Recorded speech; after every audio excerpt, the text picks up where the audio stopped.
Class 8 हमारा जो lesson चल रहा था वुमेन कास्ट एंड रिफॉर्म। आज हम इसका लास्ट पार्ट का पढ़ रहे हैं अभी। हु कुड इंटर टेम्पल्स, अर्थात मंदिरों में कौन जा सकता था। तो यहाँ से बहुत सारे समाज सुधारकों ने काम किया। सबसे पहले अंबेडकर हैं। अंबेडकर आप सबको पता है कि एक महार जाति में पैदा हुए थे। उन्होंने बचपन में ही इस बात को बहुत अच्छी तरीके से नज़दीक से देखा था कि डेली की जो ज़िंदगी है उनकी, उसमें बहुत सारे जातीय भेदभाव और पूर्वाग्रह क्या होते हैं। उन्होंने बचपन से ही इनको समझ लिया था। आप सबको पता होगा, 7th क्लास में भी आपने पढ़ा होगा कि स्कूल में उन्हें कक्षा के बाहर ज़मीन पर बैठना पड़ता था। जो ऊंची जाति के जो बच्चे थे, श्रवण जाति के बच्चे, उनके द्वारा नल से वो पानी नहीं ले सकते थे।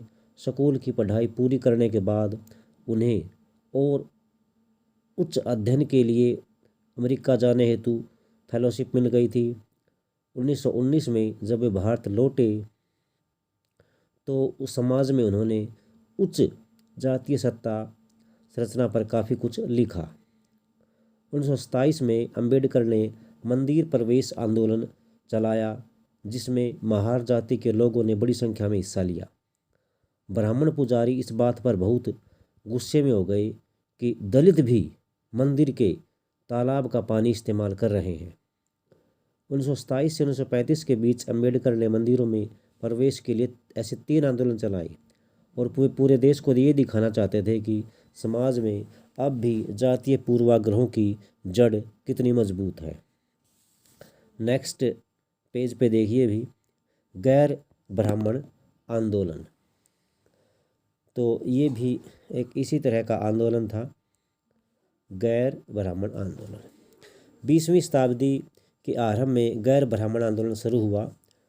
जो लोग ब्राह्मण नहीं थे उनके द्वारा चलाया गया था। ये आंदोलन उन लोगों ने चलाया जिन्होंने शिक्षा, धन और प्रभाव हासिल कर लिया था। जो गैर ब्राह्मण थे उन लोगों ने, उनका तर्क था कि ब्राह्मण तो उत्तर से आए हुए उन आक्रमणकारी आर्यों के वंशज हैं, जिन्होंने यहाँ के जो असली निवासी थे, मूल निवासी थे, यानी देसी द्रविड़ नस्लों, उनको हरा दिया और दक्षिण के भूभाग पर जीत हासिल कर ली और सत्ता पर ब्राह्मणवादी दावे को चुनौती भी दे दी। पेरियार के नाम से प्रसिद्ध ईवी रामास्वामी नायकर एक मध्यम वर्गीय परिवार में पले बढ़े थे। अपने प्रारंभिक जीवन में वे क्या थे भी, सन्यासी। और सन्यासी के लिए जो वर्ड यूज किया गया है भी, एस्टिक। एस्टिक का मतलब सन्यासी होता है। और उन्होंने संस्कृत शास्त्रों का गंभीरता से अध्ययन किया। संस्कृत शास्त्रस, स्क्रिप्चर्स केयरफुली, यहाँ पे लिखा गया बिल्कुल क्लियरली।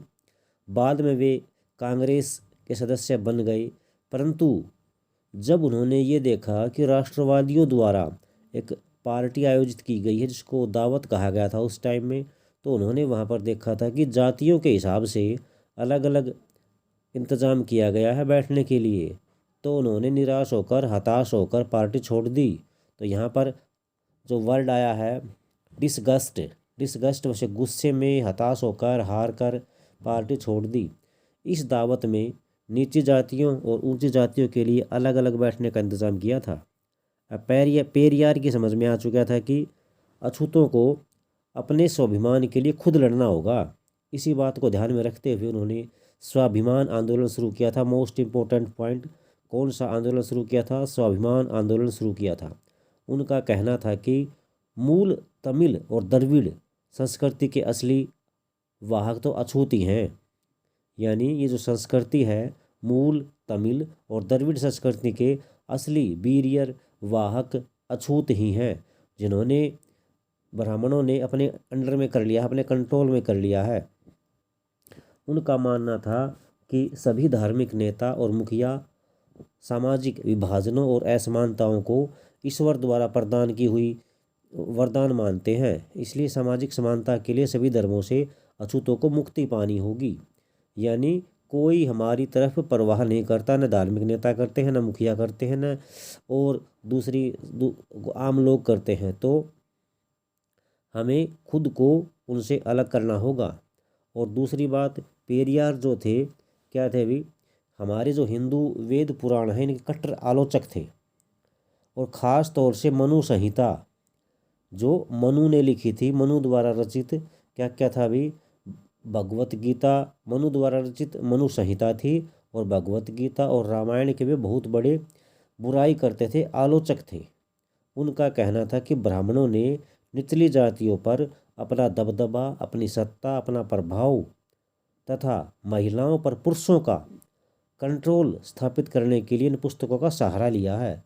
ये कहा था पेरियार ने, यानी पुरुषों ने महिलाओं पर अपना राज स्थापित करने के लिए इन पुस्तकों का सहारा लिया है, और ब्राह्मणों ने निचली जातियों पर अपना दबदबा बनाए रखने के लिए इनका सहारा लिया है। अच्छा, फिर नेक्स्ट जो वर्ड आया यहाँ पर assertion, assertion. These assertions did not go unchallenged, यानी ये जो दलील थी ये कई लोगों को पसंद नहीं आई, यानी इनको चुनौती दी गई। ऐसा नहीं था कि इनको चुनौती नहीं दी गई, इनका चैलेंज नहीं स्वीकार किया गया, लोगों ने इनको चैलेंज किया। और निम्न जाति जो काम करती है उसको चैलेंज कौन करते हैं, ऊंची जाति के लोग करते हैं। तो यहाँ पर निम्न जाति नेताओं के जो भाषण थे, लेखन थे और आंदोलनों से उच्च जाति राष्ट्रवादी नेताओं के बीच कुछ आत्म मंथन और आत्म आलोचना की प्रक्रिया शुरू हुई। परंतु रूढ़िवादी समाज ने उत्तर भारत में सनातन धर्म सभाओं द्वारा और भारत धर्म महामंडल और बंगाल में ब्राह्मण सभा जैसे संगठनों के जरिए इन आंदोलनों का सख्ती से विरोध किया।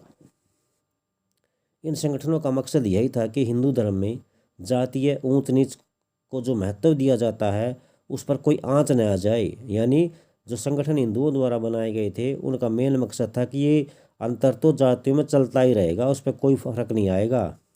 वे साबित करना चाहते थे कि इस बात को, यानी जाति प्रथा को धार्मिक ग्रंथों में भी अनुमति मिली हुई है, परमिशन मिली हुई है। और औपनिवेशिक काल यानी अंग्रेजों के काल के बाद भी जाति के सवाल पर बहस और संघर्ष चलते रहे और आज भी जारी हैं। अब हमारा ये जो चैप्टर है ये अंतिम उस पे है भी, स्टेज पे। अब जो ये दिख रहा है लास्ट पेज आपको, यहाँ पर सुधारों के लिए संगठित हुए हैं। कुछ समाज सुधारकों के फोटो दे रखे हैं, उनके कार्य बताए गए हैं। सबसे पहले ब्रह्मो समाज, तो ये केशव चंद्र सेन दिखा रखे हैं जो ब्रह्म समाज के प्रमुख नेताओं में से एक थे। तो ब्रह्म समाज की स्थापना 1830 में की गई थी। ये संस्था सभी प्रकार की मूर्ति पूजा के विरुद्ध थी और बलि के भी विरुद्ध थे। सेक्रीफाइस के लिए यहाँ पर हम हिंदी में लिखेंगे बलि, और आइडोलेट्री यानी मूर्ति पूजा। और इसके जो मानने वाले थे, अनुयायी थे, वो उपनिषद में विश्वास रखते थे और इसके सदस्यों को किसी दूसरे जो धार्मिक परंपराओं की आलोचना करने का अधिकार नहीं था। ब्रह्म समाज ने अनेक धर्म के आदर्शों, खासतौर से हिंदूवादी और ईसाई धर्म के विचारों की आलोचनात्मक व्याख्या करते हुए उनके पॉजिटिव और नेगेटिव पहलुओं पर प्रकाश डाला। फिर है भी नेक्स्ट समाज सुधारक है डेरोजियो यंग बंगाल। तो 1820 में जो ये हेनरी लुई, पूरा नाम क्या इनका, Henry Louis Vivian Derozio, Hindu college Calcutta में अध्यापक थे। इन्होंने अपने स्टूडेंट्स को जो आंदोलन, रेडिकल वर्ड आया यहाँ पर, रेडिकल को मतलब है पूरी तरह परिवर्तनकारी विचारों से अवगत कराया। छात्रों को अपने जो इनके यानी परिवर्तनकारी विचार थे उनसे इनको छात्रों को अवगत कराया और उन्होंने हर तरह की सत्ता पर सवाल खड़े करने के लिए प्रोत्साहित किया। उनके द्वारा शुरू किया गया यंग बंगाल मूवमेंट में उनके विद्यार्थियों ने परंपराओं और रीति रिवाजों पर उंगली उठाई, महिलाओं के लिए शिक्षा की मांग की और विचार व अभिव्यक्ति की स्वतंत्रता के लिए अभियान चलाया। उसके बाद है भी रामकृष्ण मिशन और विवेकानंद। रामकृष्ण मिशन का नाम स्वामी विवेकानंद के गुरु रामकृष्ण परमहंस के नाम पर रखा गया था।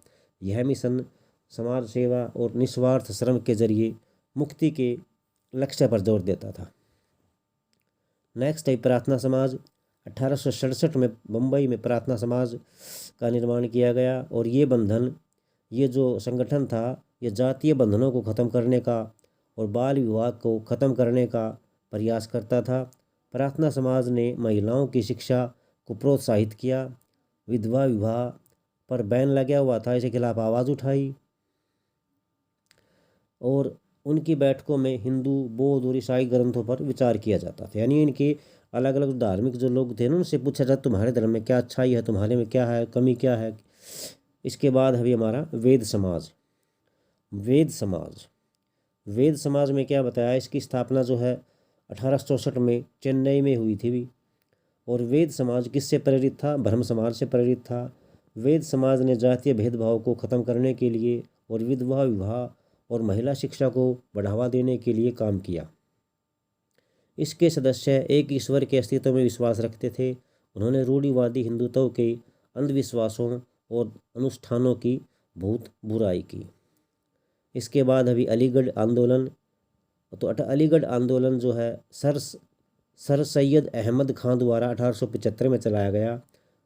और ये अलीगढ़ जो है मोहम्मद एंग्लो ओरिएंटल कॉलेज को ही बाद में क्या कहा गया, अलीगढ़ मुस्लिम विश्वविद्यालय के नाम से जाना गया।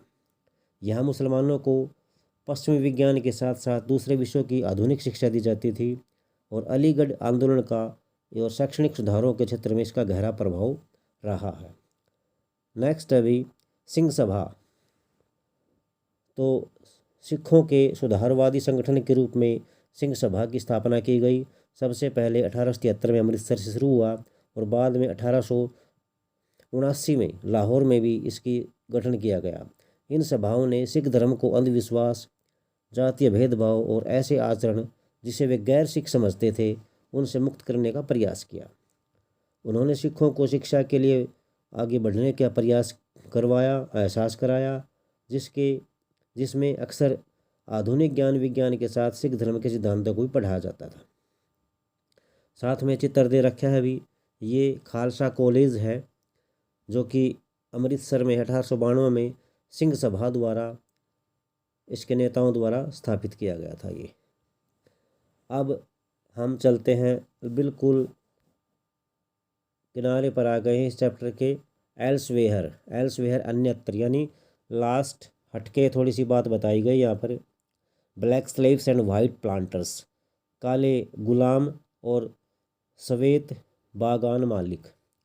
तो आप सब ये जान चुके हैं कि ज्योतिराव फुल्ले ने भी अपनी पुस्तक गुलामगिरी में अमेरिका में हुए गृह युद्ध का वर्णन किया था और दास प्रथा ख़त्म हो जाने के उपलक्ष्य में उसने किताब लिखी थी। तो दास प्रथा क्या है ये बताएंगे यहाँ पर।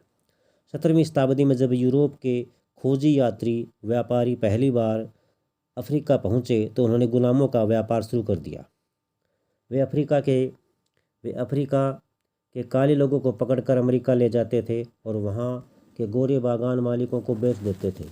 उन्हें कपास और अन्य बागों में काम करना पड़ता था जो ज़्यादातर संयुक्त राज्य अमेरिका में स्थित थे।